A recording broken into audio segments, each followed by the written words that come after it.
Most business owners are missing out on getting a load more traffic because they don't realise the power of Google Business Posts. Or they don't know the correct way to write a post to get more traffic. And even worse is they write a post and then it just keeps getting rejected and they don't understand why. So in this video I'm going to show you how to write a post correctly to get customers to literally pick up the phone and give you a call, how to get inspiration as to what to write about on your Google Business Posts, and how to send the power of Google Maps and Google search engine through to your brand and your website. So it's a powerful video, one that you may want to go back to in the future, so make sure that you subscribe and don't miss this one. If you get these right, you'll go from this type of traffic and these inquiries and they'll go through the roof.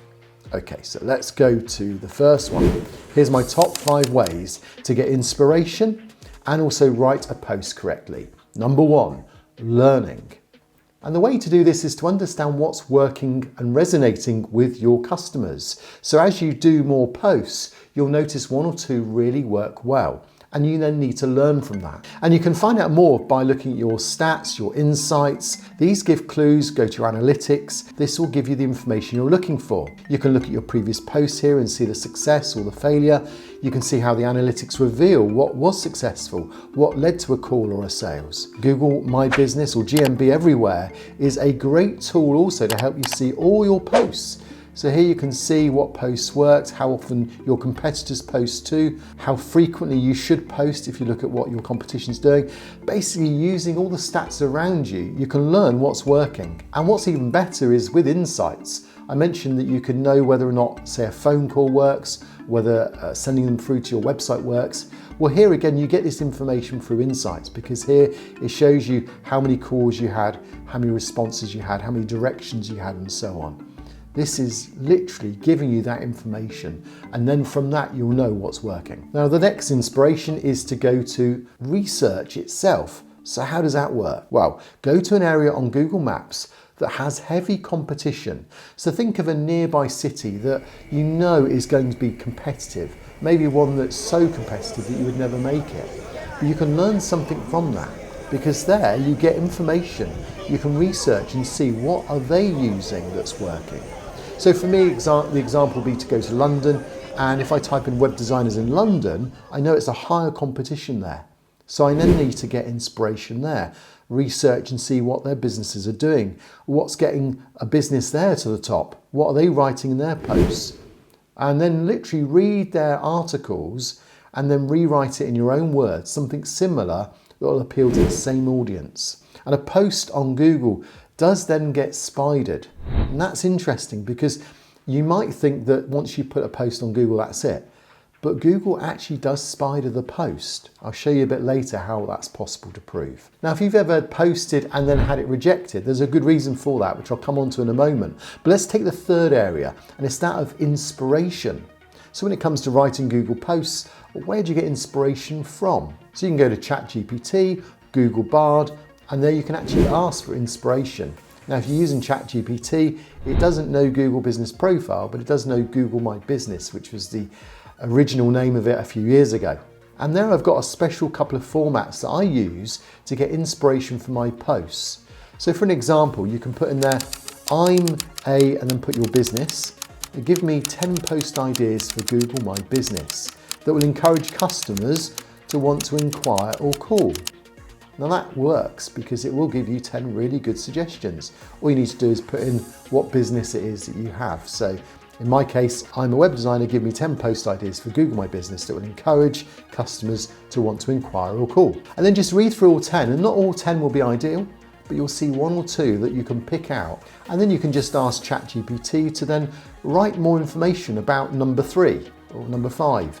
Pick out the one that you're interested in.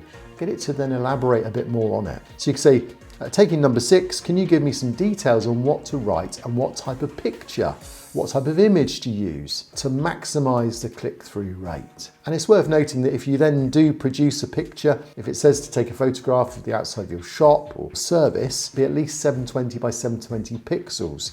So most cameras, most phone cameras now will cover that for you. A word of warning, and this is one of the reasons why businesses find that it doesn't get accepted, is don't use stock photography and don't use AI pictures, because Google is often rejecting those, along with a few other things as well. So what about if your post does get rejected? If it's not the images, what else could it be?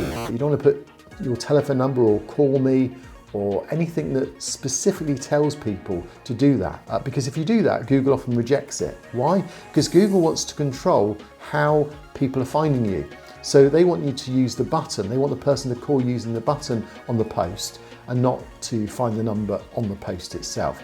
It's basically to do with tracking and also control from Google. So it'd be good to just make sure you know what the posting rules are currently. Okay, we'll move on to the fourth one here, which is trending. So you can go to one of the free tools that's around. There's a few that you can use to find out what's trending. If you hit on a trend and then you post about it, that can make a massive difference of getting eyeballs onto your business and onto your brand. And if you go back to Google My Business Everywhere or GMB Everywhere, there they've got a really cool new tool. And it works based off the fact that your main category and your secondary category gives lots of ideas as to then what may be considered as a possible breakout. That you can then go to Google Trends and there you'll get a chance to see what might be breaking out.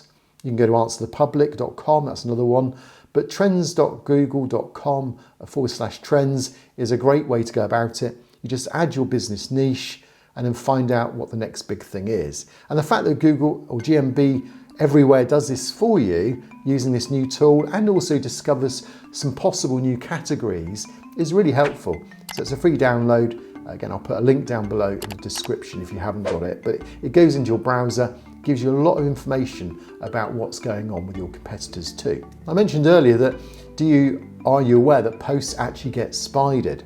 And I can prove that because Google Business Profile also produces a free website where your posts get put. And Google, if it knows your business, will spider that. And as you can see here, Google basically spidered my post here. And it shows on the free Google website.